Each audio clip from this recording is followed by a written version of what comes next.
ഈ കോൺഗ്രസിൻ്റെ ചരിത്രത്തിലെ ഏറ്റവും വലിയ ഒരു വിജയമാണ് തദ്ദേശ തെരഞ്ഞെടുപ്പിൽ എറണാകുളത്തുണ്ടായിട്ടുള്ളത്. അതിൻ്റെ ശോഭ കെടുത്താനോ അല്ലെങ്കിൽ അതിനുവേണ്ടി കഠിനാധ്വാനം നടത്തി രാപകലില്ലാതെ കഴിഞ്ഞ 1.5 വർഷക്കാലമായി മുന്നൊരുക്ക പ്രവർത്തനങ്ങൾ നടത്തി വലിയ വിജയങ്ങൾ നേടിയ ഞങ്ങളുടെ പാർട്ടി പ്രവർത്തകരെ അതിനുവേണ്ടി കഠിനാധ്വാനം നടത്തിയ സാധാരണക്കാരായിട്ടുള്ള ഞങ്ങളുടെ പ്രവർത്തകരെ വേദനിപ്പിക്കാനൊന്നും ഞങ്ങൾ ആരും തയ്യാറല്ല. അതൊക്കെ എന്തെങ്കിലും അഭിപ്രായ വ്യത്യാസങ്ങളോ അല്ലെങ്കിൽ അഭിപ്രായങ്ങളൊക്കെ ഉണ്ടെങ്കിൽ അത് പാർട്ടിയുടെ യോഗങ്ങളിൽ ചർച്ച ചെയ്യുക എന്നുള്ളതാണ് ഏറ്റവും പരമപ്രധാനമായിട്ടുള്ള ഒന്ന്.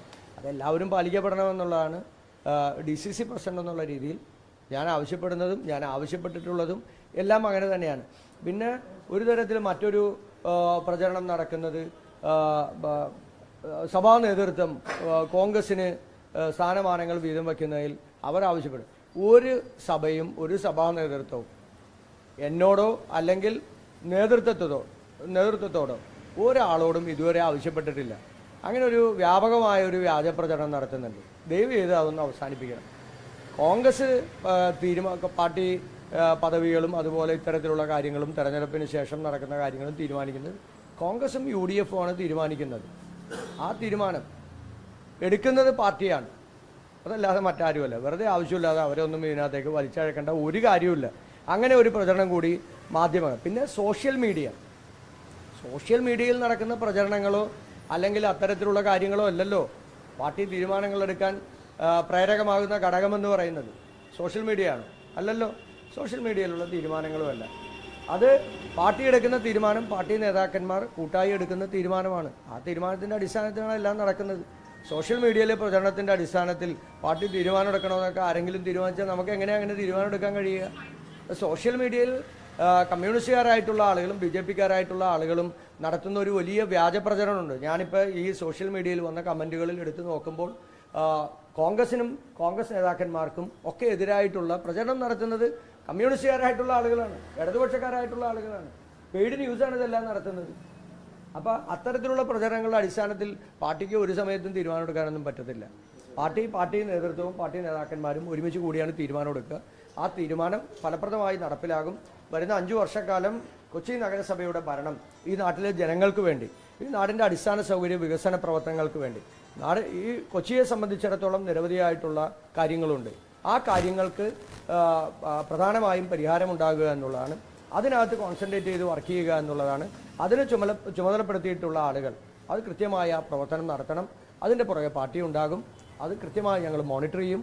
അതിന് കൃത്യമായി പാർലമെൻ്ററി പാർട്ടിയും കൃത്യമായി പാർട്ടി നേതൃത്വവും അതിൻ്റെ പുറകെ ഉണ്ടാകും. ആ പ്രവർത്തനം ജനങ്ങൾക്ക് വേണ്ടി, ജനങ്ങൾ നൽകിയ ഈ വലിയ അംഗീകാരത്തിന് തീർച്ചയായും ജനങ്ങൾ എന്താണോ ആഗ്രഹിക്കുന്നത് അതനുസരിച്ചിട്ടുള്ള പ്രവർത്തനമായിരിക്കും ഞങ്ങൾ നടത്തുക. ഇല്ല, ഞങ്ങൾ എല്ലാ നേതാക്കന്മാരുമായി സംസാരിച്ചിരുന്നു. കോർ കമ്മിറ്റിയിലുള്ള നേതാക്കന്മാരാണ് ഈ നേതാക്കന്മാർ. എല്ലാവരുമായി സംസാരിച്ചിരുന്നു. ഇന്നലെ ഈ പ്രഖ്യാപനം നടത്തുന്ന സമയം വരെ എല്ലാവരുമായി സംസാരിച്ചിരുന്നു. എല്ലാവരോടും ഈ കാര്യങ്ങൾ വളരെ കൃത്യമായി ബോധ്യപ്പെടുത്തിയിട്ടുണ്ട്. ബാക്കി എന്തെങ്കിലും ഉണ്ടെങ്കിൽ KPCC അന്വേഷിക്കട്ടെ എന്നുള്ളതാണ് എനിക്ക് പറയാനുള്ളത്. ഏകാധിപതിയെ പോലെ DCC പ്രസിഡന്റ് പെരുമാറുന്നു. അതൊരു അജണ്ടയുടെ ഭാഗമായിട്ടാണ്, ദീപ്തിയെ പുറത്താക്കാനുള്ള അജണ്ടയുടെ ഭാഗമായിട്ടാണ് അത്തരത്തിലുള്ള പരിപാടികൾ നടന്നതെന്നാണ്. ഒരു പവർ ഗ്രൂപ്പിന്റെ പ്രവർത്തനം കൊച്ചിയിലുണ്ട് കോൺഗ്രസിൽ എന്നാണ്. ഈ KPCCയുടെ മാർഗനിർദ്ദേശങ്ങളുടെ അടിസ്ഥാനത്തിലാണ് ജില്ലയിലെ കോർ കമ്മിറ്റിയും അതുപോലെ തന്നെ കോർപ്പറേഷനുള്ള കോർ കമ്മിറ്റിയും ഒക്കെ തീരുമാനിക്കപ്പെട്ടിട്ടുള്ളത്. ആ കോർ കമ്മിറ്റിയുടെ അടിസ്ഥാനത്തിലാണ് പ്രചാരണ പ്രവർത്തനങ്ങളും അതുപോലെ തന്നെ സ്ഥാനാർത്ഥി നിർണയവും അതിനുശേഷമുള്ള പ്രവർത്തനങ്ങളെല്ലാം നടത്തിയിട്ടുള്ളത്. തിരഞ്ഞെടുക്കപ്പെട്ടു വന്ന ആളുകൾക്ക് ശേഷം ഏതെല്ലാം സ്ഥാനമാനങ്ങളിലേക്ക് ആളുകൾ വരണമെന്ന് തീരുമാനിച്ചതും ആ കോർ കമ്മിറ്റിയാണ്. ഏകപക്ഷീയമായി അങ്ങനെ DCC പ്രസിഡന്റിന് തീരുമാനിക്കാൻ പറ്റാവുന്ന ഒന്നാണ് ഇതെല്ലാം. അതൊക്കെ വെറുതെ ആവശ്യമില്ലാത്ത പ്രചരണങ്ങളാണ്. അതൊക്കെ കൂട്ടായ തീരുമാനമാണ്, കൂട്ടായ നേതൃത്വത്തിൻ്റെ തീരുമാനമാണ്.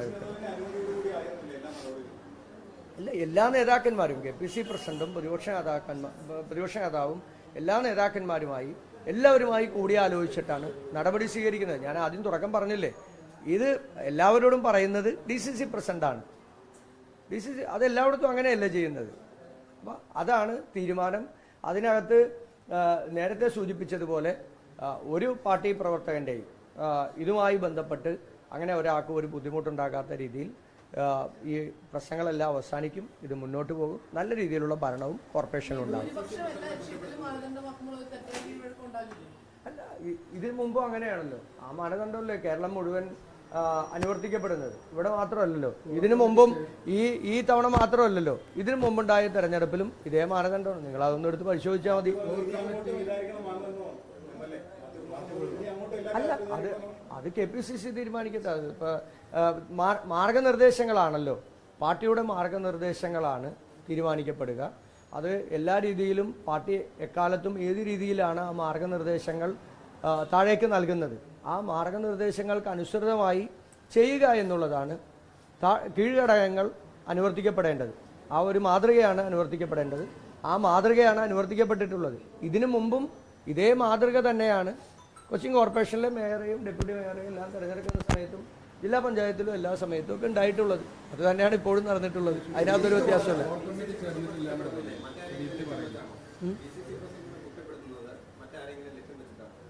അതൊന്നുമില്ല. വളരെ അസംതൃപ്തരാണ്. അവർ പറഞ്ഞത് UDF ചേരുക എന്ന പേരിൽ വിളിച്ചു വരുത്തിയിട്ട് DCC ഒറ്റയ്ക്ക് ഏകപക്ഷീയമായി പ്രഖ്യാപിക്കുകയായിരുന്നു.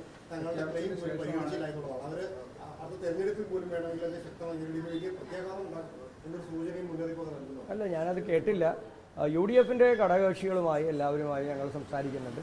അത് DCC മാത്രമല്ല, UDFന്റെ കൂട്ടായ നേതൃത്വമാണ് അക്കാര്യത്തിൽ സംസാരിക്കുന്നത്. അത് ഉഭയകക്ഷി ചർച്ചകൾ ഉൾപ്പെടെ തെരഞ്ഞെടുപ്പിൻ്റെ സ്ഥാനാർത്ഥി നിർണയവുമായി ബന്ധപ്പെട്ടുള്ള കാര്യങ്ങളിലും അതുപോലെ തന്നെ ഇനി തുടർന്ന് അങ്ങോട്ടുള്ള സ്ഥാനമാനങ്ങൾ, അധ്യക്ഷ പദവികൾ നൽകുന്നതുമായി ബന്ധപ്പെട്ടുമൊക്കെ വളരെ ഗൗരവമായിട്ടുള്ള ചർച്ചകളുണ്ടാകും. സ്ഥാനാർത്ഥി നിർണയത്തിൽ ഒരു സ്ഥലത്തും, ജില്ലയിൽ ഒരു സ്ഥലത്തും UDFൽ ഒരു പരാതിയോ പരിഭവമോ ഒരു സ്ഥലത്തും ഉണ്ടായിട്ടില്ല. ഇനി ഈ സ്ഥാനമാനങ്ങൾ നൽകുന്നതുമായി ബന്ധപ്പെട്ടും ഒരു പരാതിയും ഉണ്ടാകില്ല. ഇല്ല, ഒരിക്കലും ഇല്ല. അതായത് ഞാൻ ആ വാർത്ത കണ്ടില്ല. അത്തരത്തിലുള്ള കാര്യങ്ങളിലേക്ക്, നടപടിക്രമങ്ങളിലേക്ക് പോകുന്നതേ ഉള്ളൂ. ചർച്ചകളും കാര്യങ്ങളും എല്ലാം പോകുന്നതേ ഉള്ളൂ. അത് ആ രീതിയിൽ തന്നെ മുന്നോട്ട് പോകും. ഒരു പരാതിയില്ലാതെ മുന്നോട്ട് പോകും.